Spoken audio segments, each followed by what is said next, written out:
질문을 퍼부어 상대의 양보나 인정을 얻어내라. 논쟁이 다소 엄격하고 딱딱하게 진행되는 상황에서 상대방에게 나의 의견을 정확하고 또렷하게 이해시키고자 한다면 내가 상대방에게 질문을 던지는 식으로 나아가야 한다. 이것은 상대방이 스스로 양보하거나 인정하는 태도를 근거로 하여 내 주장이 옳다는 결론을 도출하기 위한 것이다. 이처럼 수사의문을 던지는 것은 고대의 철학자들이 애용하던 방법이기 때문에 소크라테스식 방법이라고 불리기도 한다. 참고로 수사의문은 답을 얻기 위해서 질문을 던지는 게 아니라 어떤 논점을 주장하기 위해 물음의 형식을 사용하는 것을 뜻한다. 실제로 내가 상대방으로부터 얻어내려고 하는 양보나 인정이 무엇인지 숨기기 위해서는 느닷없이 마구잡이로 이것저것 질문을 던지는 것이 좋다. 다른 한편으로 상대방이 양보하거나 인정한 것을 바탕으로 한 논쟁을 재빨리 이어나가야 한다.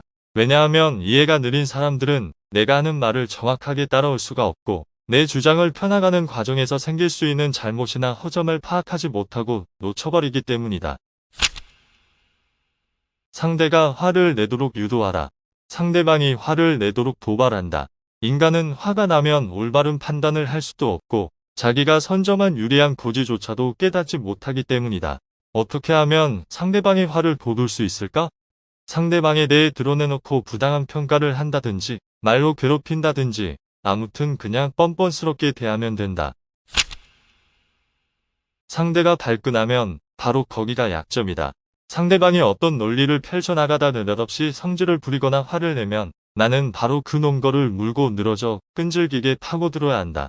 왜냐하면 단순하게 보더라도 상대방의 화를 돋우는 것이 나한테 유리할 뿐만 아니라 내가 상대방 생각의 흐름 가운데 약점을 건드렸다고도 볼 수 있기 때문이다. 그렇게 함으로써 겉으로 드러나는 것보다 훨씬 더 심각한 타격을 줄 수 있다. 유식하게 들리는 허튼 소리를 쏟아내라. 아무 의미 없는 말을 폭포수처럼 쏟아부음으로써 상대방을 아연실색하게 하고 얼을 빼놓는 기술이다. 이 기술의 다음과 같다. 보통 인간들은 무슨 말을 듣기만 해도 그 속에 무언가 생각할 것이 있다고 믿는다.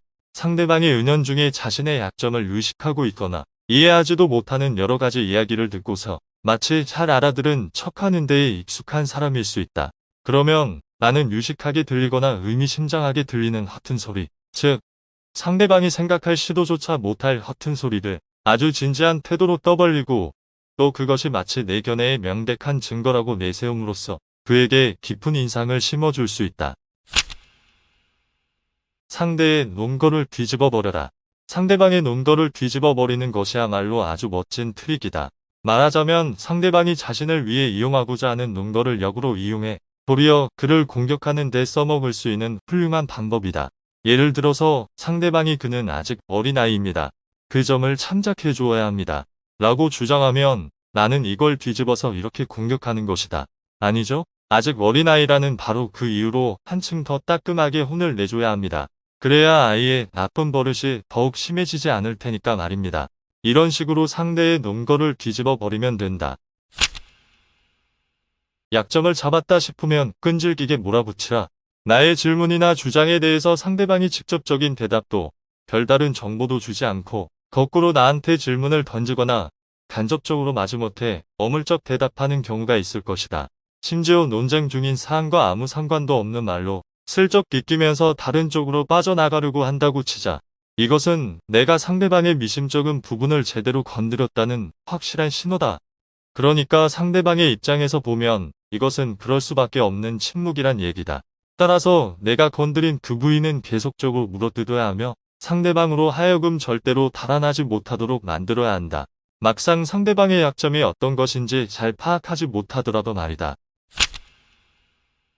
원하는 명제의 반대를 제시하여 상대의 의표를 찔러라. 내가 펼치고 있는 명제를 입증하기 위해서 상대방이 예라고 답해주기를 기대하면서 질문을 던졌는데 상대방이 의도적으로 라고 대답하려는 분위기가 느껴지면 나에게 필요한 명제와 정반대되는 것을 질문해야 한다. 이때 나는 마치 그 정반대의 질문에 대해 예라는 대답을 얻어내려는 것 같은 인상을 풍기는 것이 좋다. 그게 아니면 적어도 상대방이 선택할 수 있게 둘 다 제시하는 것 같은 인상을 주자. 그러면 상대방은 내가 도대체 어떤 명제에 대해서 예라는 대답을 얻고 싶어 하는지 알아차리지 못할 것이다. 이상 돈 독이었습니다. 도움이 되셨다면 구독과 좋아요 부탁드립니다.